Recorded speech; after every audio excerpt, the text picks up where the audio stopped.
Chavre, how are you? I hope everyone is gesund, stark, and feilig, begashmis and beruchnis. Hope everyone is healthy, strong, and happy physically and spiritually. We are now holding by Erev Shabbos Kodesh, Parshas Devarim, Shabbos Chazoyin. It's the Shabbos before Tisha B'Av. Shabbos is also Daled Menachemov, the yahrzeit of my Shver, Harav Chosid Reb Nosson, Reb Moshe Gerari, who was a very big masculine chassidus, whose whole life was primarily dedicated to the study of Primis HaTorah and Chassidus, and he should have an Aliyas on the Shama, Isbet Nals Guts, for the ganze Mishpacha, for ganz Klal Yisrael.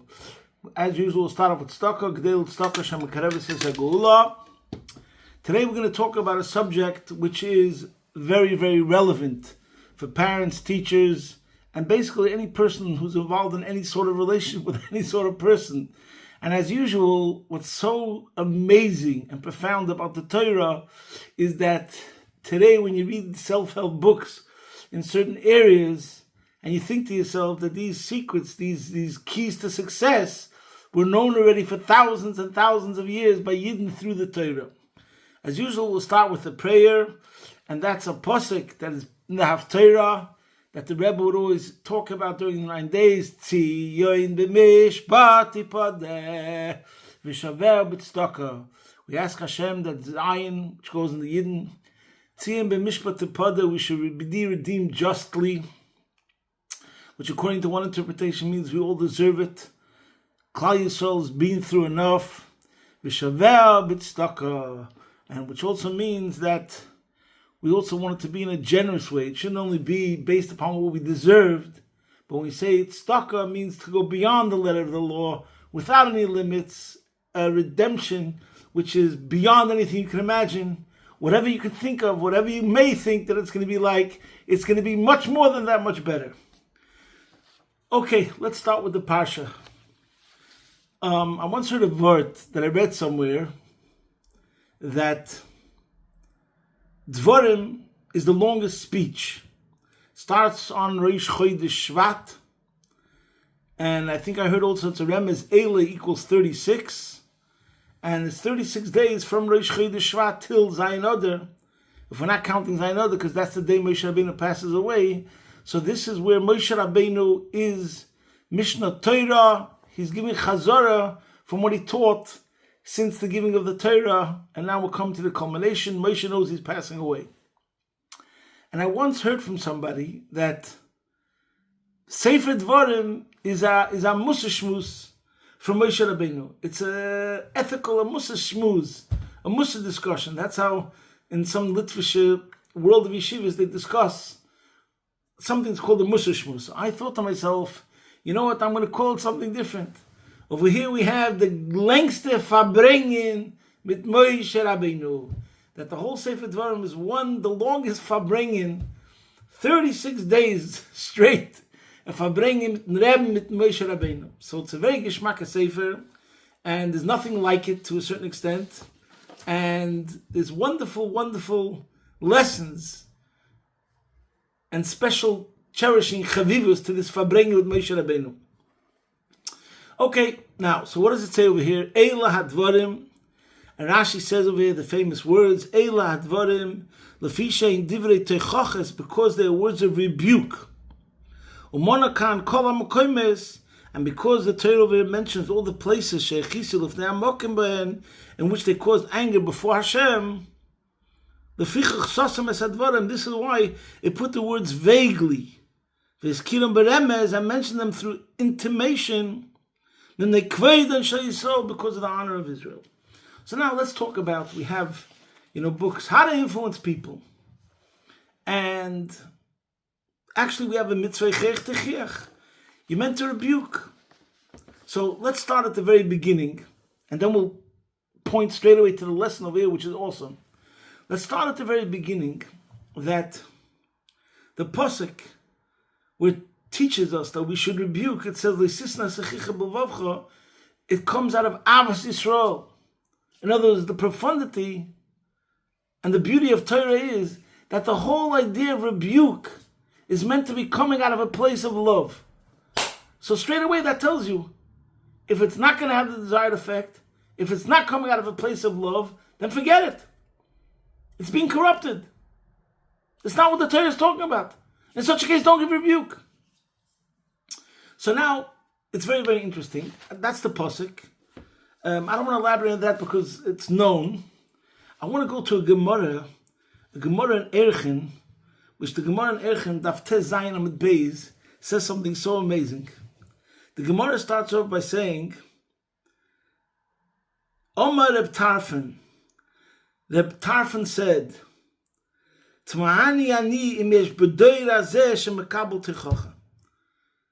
I'm wondering if there's anybody in this generation that's able to receive criticism. And he says, why? Because even if somebody comes to you and says, get rid of the splinter which is between your eyes, the person tells him, get rid of the beam that's within your eyes. So Reb Tarfon is making a statement, which is a pretty harsh statement. He's trying to say that in today's generation, and that was already 100 years ago, people are not ready to take criticism. One of my students once told me that in today's generation, everyone's allergic to criticism. And I've mentioned this many times. And I believe it. I see it. But guess what, my friends? The Gemara already said it.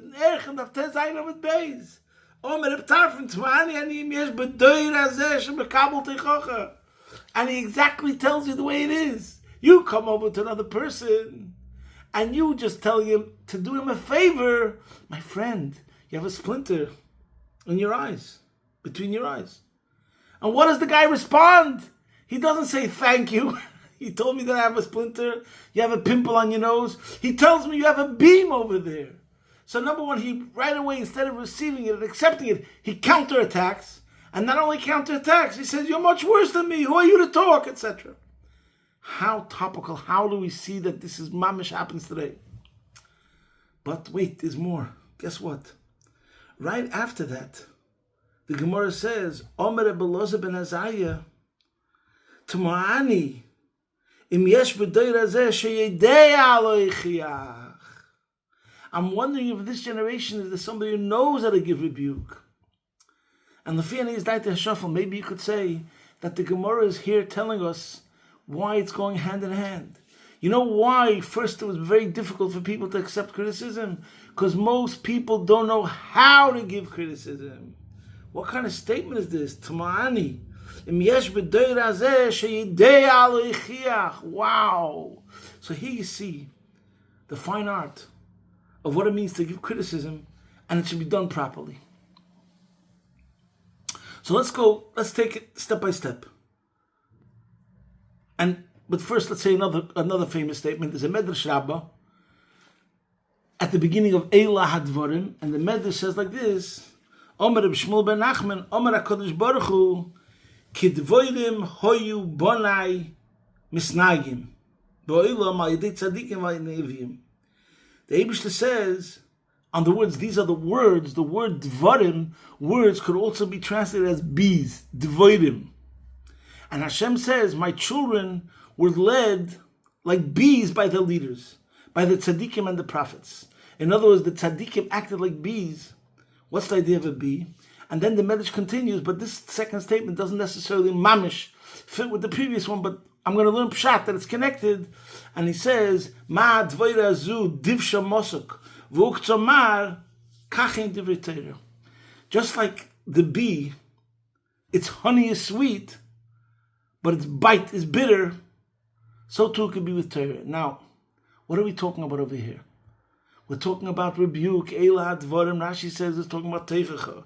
Comes along the Medrash that Teichacha, inherently, rebuke is like honey. There's a sweet side to it, and there's a bite side to it. There's a sweet side to it, and there's a bitterness connected to it. And therefore, this is why you have to be super careful to know how to go about it. The leaders, they knew how to present it in such a way that primarily the sweetness was dominant and overpowered, and the sting was felt slightly.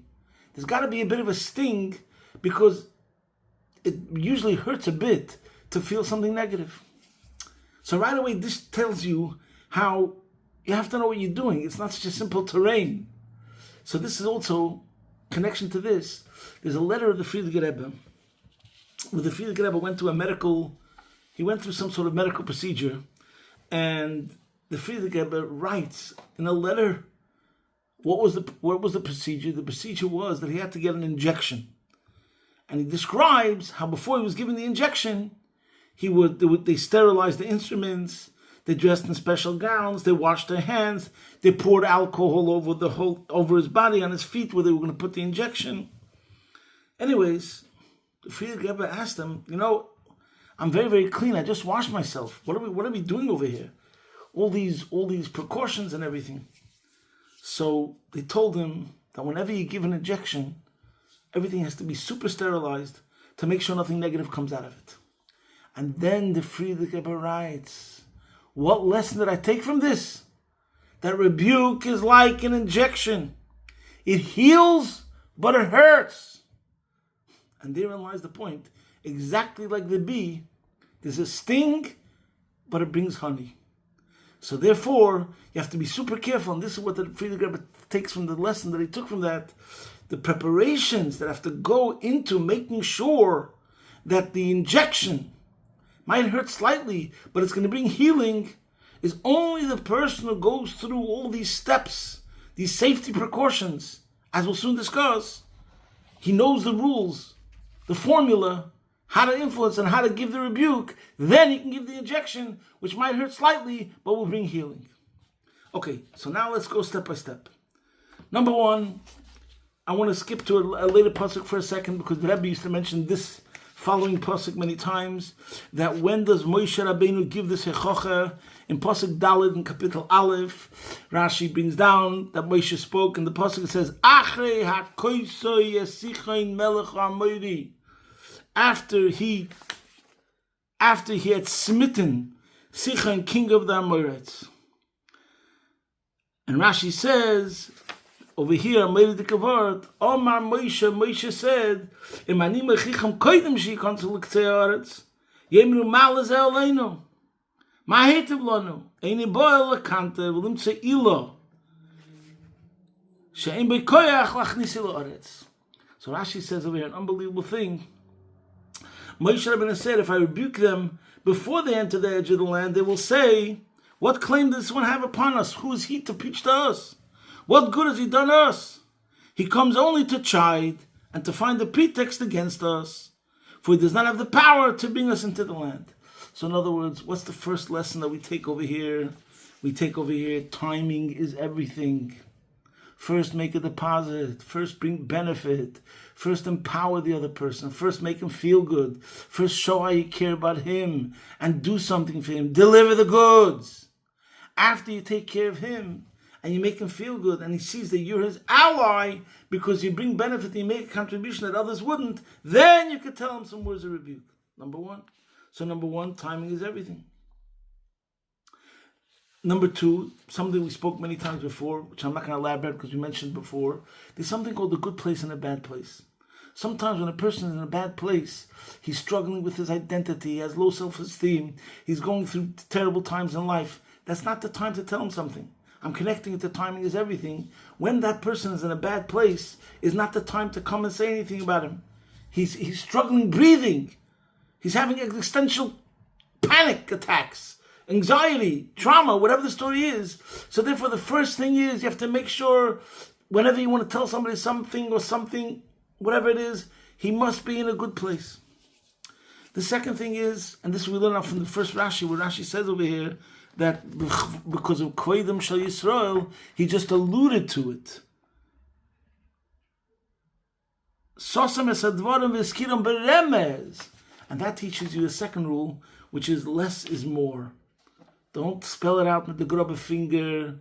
Try to say it in a subtle way, through an allusion, because then it'll be accepted in a better way. Now, there's another point, and I'm just going to say a couple of stories to bring this out, is, first of all, there's a word I think I mentioned many times. I read in Rabbi Tursky's book, Generation, which I loved what he said over there. He said his favorite teacher was that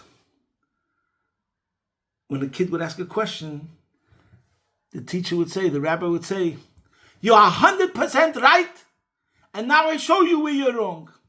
So Rabbi Tversky brings out, first he picked up the person and he made him feel like $1 million. And then afterwards, he told him what he told him.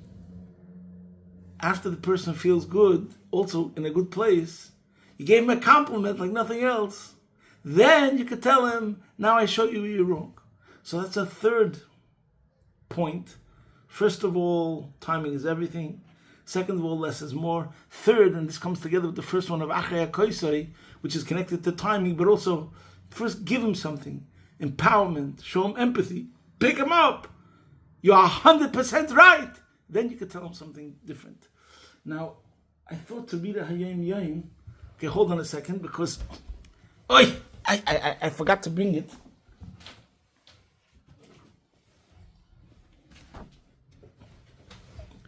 There's a Yom Yom, which was just these days, this past week, where it says a story that somebody came to the Alter Rebbe and he asked the Alter Rebbe, what am I missing?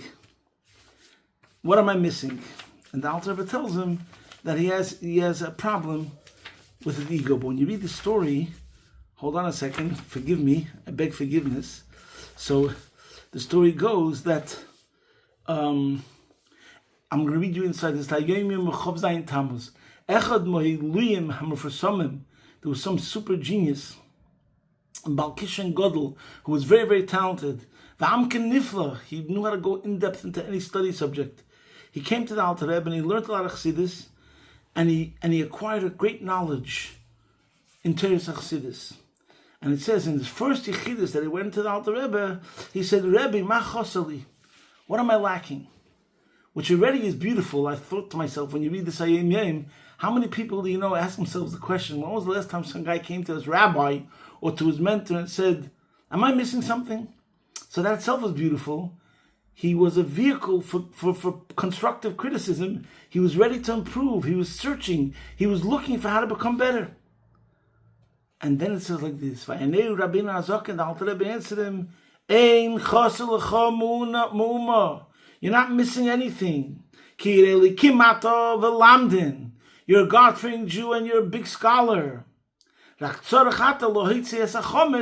just have to get rid of the chometz, which means the ego. You have to get rid of the chometz and bring in the matzah. So what I love about the story is, how does the Alter Rebbe first start off? He starts off by saying, you're not lacking anything. First, he gives him a wild compliment.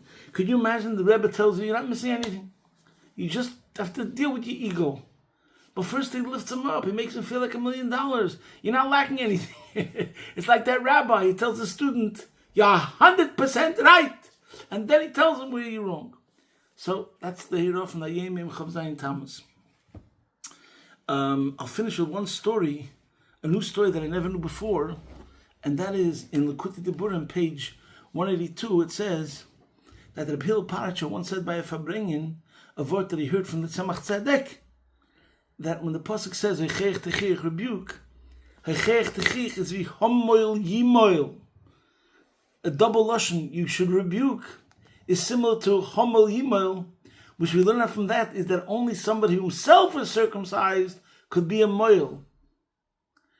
And this is the word from the Tzemach Tzedek. Kishem v'im mitzvahs mila is dafka homel yimoil.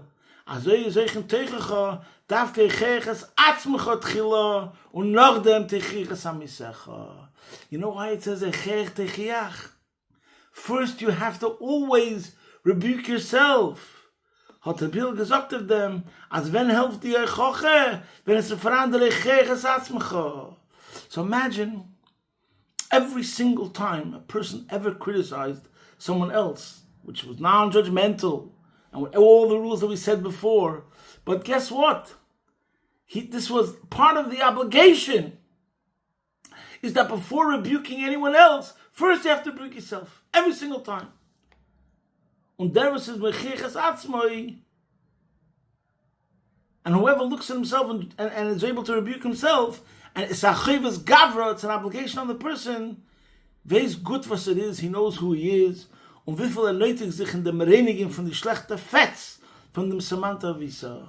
So, I'm not sure if these are the words of the Hillel, or it's the Friedrich Rebbe commenting on it, but the Friedrich Rebbe says everyone knows if they're honest about their own deficiencies, and we don't have to elaborate. So the Rebbe should help that we're in the 9 days, and as the Rebbe explained many times, I just saw a Sikha this week, where the Rebbe was so powerfully speaking about Avas Chinam, and he says the words, Avas Chinam Chas v'Sholem, meaning to say, you shouldn't have to come to Avas Chinam to feel that you have to love him, unwarranted love, because that means you can't find any other qualities as you have.